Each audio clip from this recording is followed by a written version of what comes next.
International T20 league का आगाज़ Pakistan super league के लिए बड़ी खुशखबरी, लेकिन इसके साथ साथ खड़ा हो गया बड़ा इम्तिहान। शाहीन शाह अफरीदी की गैर मौजूदगी में ये काम करके दिखाऊंगा, नसीम शाह ने कर दिया बड़ा दावा। पाकिस्तान के ऑलराउंडर इफ्तिखार अहमद ने अपने कैरियर के मुतल्लिक और थकन से मुतल्लिक कर दिया है बड़ा दावा। वो कब तक खेल सकते हैं, जानिए इस रिपोर्ट में। सबसे पहले बात करते हैं पाकिस्तान के फास्ट बॉलर नसीम शाह के हवाले से, जिन पर पाकिस्तान के शायकीन की, पाकिस्तानी कप्तान और मैनेजमेंट की निगाहें लगी हुई हैं कि नसीम शाह शाहीन शाह अफरीदी की गैर मौजूदगी में पाकिस्तान के लिए मेन रोल का जो किरदार है वो अदा कर सकते हैं। और इस हवाले से उनसे आज प्रेस कॉन्फ्रेंस की और मुख्तलिफ सवालात के जवाब दिए। इसका खुलासा यही है कि उनसे जब सवाल किया गया कि शाहीन शाह अफरीदी की गैर मौजूदगी से कितना बड़ा असर पड़ेगा और आपकी कारकर्दगी कैसी दिखाने की कोशिश करेंगे, तो उनका कहना था कि जो कि शाहीन शाह अफरीदी की गैर मौजूदगी से हमें लाजमी तौर पर बड़ा धचका लगा है, क्योंकि जब आप अपने मेन स्ट्राइक बॉलर के बगैर खेलते हो तो कंडीशंस और सूरत हाल और माइंड सेट कदरे चेंज होता है। लेकिन इसके साथ साथ उनका ये कहना था कि मैं नई बॉल से शाहीन शाह अफरीदी की जो कमी है वो पूरी करने की पूरी कोशिश करूँगा। उनका ये भी कहना था, एक और अलग सवाल किया गया कि ये पहला मौका नहीं होगा कि मैं नई गेंद इस्तेमाल करूँगा। इससे पहले श्रीलंका के खिलाफ जो आखिरी टेस्ट मैच खेला गया था उसमें भी शाहीन शाह अफरीदी मौजूद नहीं थे और मैंने नई गेंद के साथ बॉलिंग कराई थी और मेरे जो नतीजे हैं वो सामने हैं। और मैं इस बात की पूरी कोशिश करूँगा कि मुझ पर जो टीम मैनेजमेंट और कप्तान भरोसा कर रहे हैं उनके एतमाद पर पूरा उतरूँ और किसी हद तक शाहीन शाह अफरीदी की जो कमी है उसको पूरा करूँ। इसके साथ साथ उनका ये भी कहना था कि हमारी टीम मौजूदा वक्त में शानदार रिदम में हमारे खिलाड़ी T20 वर्ल्ड कप खेल कर रहे हैं और वो खिलाड़ी जो कि हमारे T20 वर्ल्ड कप स्क्वाड का हिस्सा नहीं थे वो डोमेस्टिक क्रिकेट में शानदार कारकर्दगी दिखा कर आए हैं। तो हमारी टीम लगभग तैयार है, हमने पूरी तरह तैयार की है, अपनी तैयारियाँ कर ली हैं। और जोए रूट के हवाले से उनका कहना था कि जोए रूट बेशक दुनिया के बेहतरीन बैट्समैन हैं और मौजूदा वक्त में वो टेस्ट बैटिंग रैंकिंग में टॉप दर्जे पर मौजूद हैं, लेकिन इसके साथ साथ मैं इस बात पर यकीन नहीं रखता कि आपके खिलाफ जो बड़ा बैट्समैन है वो किस तरह खेलता है, क्योंकि दर हकीकत आपने अपनी बॉलिंग कराना होती है। जब आप अच्छी बॉलिंग कराते हैं तो यकीनन इससे बड़ा फ़र्क पड़ता है। आप अच्छी बॉलिंग कराओगे तो अगले के लिए चैलेंजिंग साबित होगा। और मैं खुशी महसूस करता हूं कि जब मेरे सामने कोई बड़ा खिलाड़ी आता है तो मुझे खुशी इसलिए होती है कि मेरे लिए एक चैलेंजिंग होता है कि मैं दुनिया के एक टॉप खिलाड़ी के खिलाफ बॉलिंग करा रहा हूँ। अगर उसके खिलाफ कामयाबी हासिल करता हूँ तो उसकी खुशी का अलग ही लेवल होता है। और उसके साथ साथ उनका ये भी कहना था कि हमारे जो मौजूदा खिलाड़ी हैं वो बेहतरीन फॉर्म में हैं, टीम में एक कम्बिनेशन बना हुआ है और आगे चल रहे हैं। और उसके अलावा उनके पिचेस के हवाले से कहा कि आप ऑस्ट्रेलिया में खेल कर आए हैं, यहाँ की पिचेस पर आपका जो खेल है वो कैसा रहने की तवक्को है। तो उनका कहना था कि गो के यहाँ की जो पिचेस होती हैं ऑस्ट्रेलिया जैसी तो नहीं हो सकती, लेकिन मैं इस बात पर ज़्यादा यकीन नहीं रखता कि पिच कैसी है, कैसा रवैया होगा। दर हकीकत जब पहली गेंद फेंक लूँ फिर जाकर अंदाज़ा होता है कि ये गेंद जो है किस तरह का रवैया अख्तियार करेगी, उसके बाद ही इंसान प्लानिंग करता है कि इस तरह की बॉलिंग कराना चाहिए। पिचेस हर कंडीशन में अलग होती हैं, हर मुल्क में अलग होती हैं, लेकिन हमने उसके मुताबिक अपनी बॉलिंग को ढालना होता है और यही हमारा मेन काम है, उसे पूरा करने की कोशिश करेंगे। और उसके अलावा उन्होंने जेम एंडरसन की तारीफ़ की कि 40 साल की उम्र में वो फिट हैं और बेहतरीन बॉलिंग करा रहे हैं, वो मेरे आइडियल हैं। और ये भी कह रहे थे कि मैं अपनी बॉलिंग कारकर्दगी से इस सीरीज़ का जो इम्पेक्ट है उसमें अपना इम्पेक्ट डालने की कोशिश करूँगा और साबित करूँगा कि मैं एक बासलाहियत खिलाड़ी हूँ और अपनी जो जिम्मेदारी है वो पूरी कर सकता हूँ। और इसके अलावा इंटरनेशनल T20 लीग जिसका शेड्यूल आज जारी हुआ, उसके मुताबिक पाकिस्तान के शायकीन को, पाकिस्तान सुपर लीग को एक तरह से बड़ी खुशखबरी ये मिली है कि जो लीग का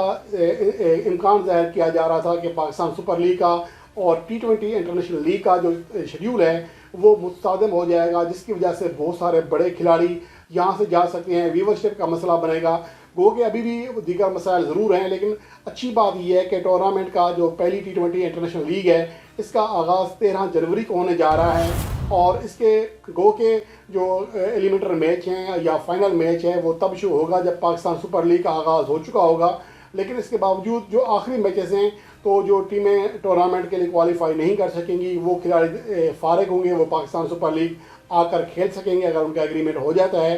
तो अब जो पहला मैच है उसके मुताबिक ये कहा गया है कि पहले मैच में अबू धाबी की नाइट राइडर्स और दुबई कैपिटल्स का मुकाबला होगा 13 जनवरी को। دو میچز جس دن ہوں گے، پہلا میچ جو ہے وہاں کے وقت کے مطابق 2 بجے اور دوسرا میچ شام کو 6 بجے شروع ہوا کرے گا، جیسا کہ پاکستان سپر لیگ میں ہوتا ہے۔ اور پیٹرن بھی پاکستان سپر لیگ ہی کا رکھا گیا ہے، جو ٹاپ 4 ٹیمیں ہیں وہ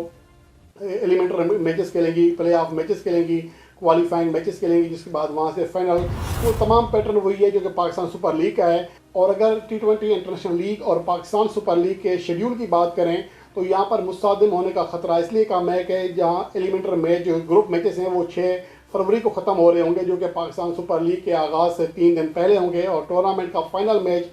12 فروری کو کھیلا جائے گا، جو کہ صرف 3 دن ہوئے ہوں گے پاکستان سپر لیگ کے آغاز ہوئے کو، کیونکہ 9 فروری سے اس بار پاکستان سپر لیگ 2023 کا آغاز ہوگا۔ تو اس لیے یہاں تو زیادہ بڑا خطرہ نہیں ہے، لیکن اس کے ساتھ ساتھ براڈ کاسٹر اور شائقین کرکٹ کو بڑا چیلنج یہ ہوگا کہ نئے سال کے آغاز میں بے تحاشا لیگز کا ایک ساتھ آغاز ہو رہا ہے۔ ساؤتھ افریقہ کی نئی جو T20 لیگ ہے اس کا 10 جنوری سے آغاز ہوگا، 11 فروری تک رہے گا، وہ کہ اس کا جب اینڈ ہو رہا ہوگا پاکستان سپر لیگ بھی جاری ہوگی۔ اس کے علاوہ بنگلہ دیش پریمیئر لیگ ہے، پھر بگ بیش ہے جس کا دسمبر میں آغاز ہونا ہے، فروری تک ٹورنامنٹ میں چلنا ہے۔ تو یہاں پر کھلاڑیوں کے حوالے سے اور ویورشپ تقسیم ہونے کے حوالے سے بہت زیادہ کمپٹیشن ہوگا۔ تو برحال اس حوالے سے اب دیکھنا ہوگا کہ جو حکام ہیں ان لیگز کے وہ آئندہ کے لیے کیا لائحہ عمل اختیار کرتے ہیں اور اس کا کتنا بڑا امپیکٹ پڑتا ہے۔ اگر بہت بڑا امپیکٹ نہیں پڑے گا تو یہ اچھی چیز ہے، لیکن ایک ساتھ اتنی زیادہ سیریز کا لیگز کا آغاز ہونا جو ہے وہ بذات خود کرکٹ کے لیے بہت بڑا دھچکا ثابت ہو سکتا ہے۔ اور اس کے علاوہ جو پاکستان سپر لیگ کے میچز ہیں، اس کی بڑی بات یہ اس کی ڈرافٹنگ جو ہے اب آگے چلی گئی ہے، 15 دسمبر کو ہوگی۔ تو پھر دیکھنا ہوگا، میرے خیال میں وجہ یہی تھی کیونکہ اس سے پہلے اعلان کیا گیا تھا کہ 18 نومبر کو ڈرافٹنگ کا اعلان ہو جائے گا، ڈرافٹنگ ہو جائے گی 11 فروری جو نومبر ہے اس کے مطابق تمام جو ٹیمیں ہیں اس نے اپنے 8 پر جو برقرار رکھے جانے والے پلیئرز ہیں ان کی فہرست جاری کر دی تھی۔ تو لیکن جو یہ ڈیٹ آگے دی گئی، پہلے کہا گیا کہ 30 نومبر یا پھر دسمبر کا پہلا ہفتہ، اب 15 دسمبر اس کی ڈیٹ اناؤنس کی گئی ہے۔ تو اس کی بڑی وجہ میرے خیال میں یہی ہوگی کہ پاکستان سپر لیگ کے حکام نے پہلے ہی بہت سارے کھلاڑیوں کی فہرستیں جاری کر دی ہیں، جو کہ آلریڈی بہت ساری جو T20 لیگز ہیں، کوئی ساؤتھ افریقہ لیگ کے ساتھ معاہدہ کر چکا ہے، کوئی بگ بیش میں ہے، کوئی نئی جو شروع ہو رہی ہے انٹرنیشنل T20 لیگ اس کے ساتھ زیر معاہدہ ہے۔ تو اس لیے شاید مسائل پیدا ہو رہے ہیں جس کی وجہ سے پاکستان کرکٹ بورڈ کے حکام یقینی طور پر پریشان ہوں گے، اور اس حوالے سے لائحہ عمل تیار کیا جائے گا کہ جو رجسٹرڈ پلیئر ہیں اب وہ در حقیقت کتنے میچز کے لیے دستیاب ہوں گے، کیونکہ جب فرنچائز کسی کھلاڑی کو منتخب کرے گی تو سب سے پہلے یہی دیکھے گی کہ یہ کھلاڑی کتنا ہمارے ساتھ کھیل سکے گا، کتنے میچز کے لیے کتنے عرصے کے لیے دستیاب ہوگا، جس کے بعد ہی ڈرافٹنگ کو حتمی شکل دی جا سکے گی۔ اور یہ میرے خیال میں جو ڈرافٹنگ آگے کی گئی ہے اس کی بڑی وجہ یہی لیگز ہیں۔ اور اس کے علاوہ پاکستان کے آل راؤنڈر اور middle order batsman Iftikhar Ahmed نے اپنے کیریئر کے حوالے سے بڑا دعویٰ کیا ہے، جو کہ موجودہ وقت میں T10 لیگ کھیل رہے ہیں اور بنگلہ ٹائگرز کی نمائندگی کر رہے ہیں۔ ایک میچ میں وہ شاندار 50 سکور کرنے میں بھی کامیاب رہے۔ انہوں نے کہا کہ میں پورا سال گراؤنڈ میں رہ سکتا ہوں، ہر روز میچ سے کھیل سکتا ہوں، میں پورا سال کیونکہ میرے ساتھ نہ تو کوئی انجری کا مسئلہ ہے اور میں بہت زیادہ محنت کرتا ہوں، جس کی وجہ سے مجھے فٹنس کا کبھی بھی مسئلہ درپیش نہیں آیا، اور میں کبھی نہیں کہتا کہ میں تھکان کا شکار ہو گیا ہوں، مجھے ریسٹ دیا جائے، میں تواتر کے ساتھ پورا سال کھیل سکتا ہوں، یہ ان کی جانب سے دعویٰ کیا گیا ہے۔ اور ویسے بھی جب وہ کرکٹ کھیلنے آتے ہیں تو زیادہ تر لوگ بیچارے ان کو چاچا کہتے ہیں، یعنی کہ بڑی ایج کی وجہ سے ان کا مذاق اڑایا جاتا ہے۔ میرے خیال میں ایسا کرنا نہیں چاہیے، لیکن ان کی جو عمر ہے یہ تو حقیقت ہے کہ ان کی جو عمر کاغذ پہ لکھی ہوئی ہے، پروفائل میں لکھی ہوئی ہے، اتنی نہیں ہے، چینجنگ کی گئی ہے، جس کی وجہ سے انہیں تنقید کا نشانہ بھی بنایا جاتا ہے۔ اور بہت سارے لوگ یہ کہتے ہیں کہ ان کی عمر چونکہ زیادہ ہے ان کو موقع نہیں دینا چاہیے، لیکن ان لوگوں کو اب جواب دے دیا ہے افتخار احمد نے کہ وہ پورا سال کرکٹ کھیل سکتے ہیں۔ اور ویسے بھی جب سے وہ کرکٹ کھیل رہے ہیں، ڈومیسٹک کرکٹ دیکھ لیں، پاکستان کے لیے دیکھ لیں، تو کبھی بھی فٹنس مسائل کی وجہ سے وہ باہر نہیں ہوئے ہیں، جو ایک اچھی چیز ہے۔ اور افتخار احمد نے حالیہ جو T20 ورلڈ کپ کھیلا گیا اس میں جس طرح بیٹنگ کی، 2 50 اسکور کی، اس کو دیکھ کر لگتا یہی ہے کہ اب وہ پاکستان کے T20 اسکواڈ میں کم و بیش اب مسلسل کھیلتے رہیں گے۔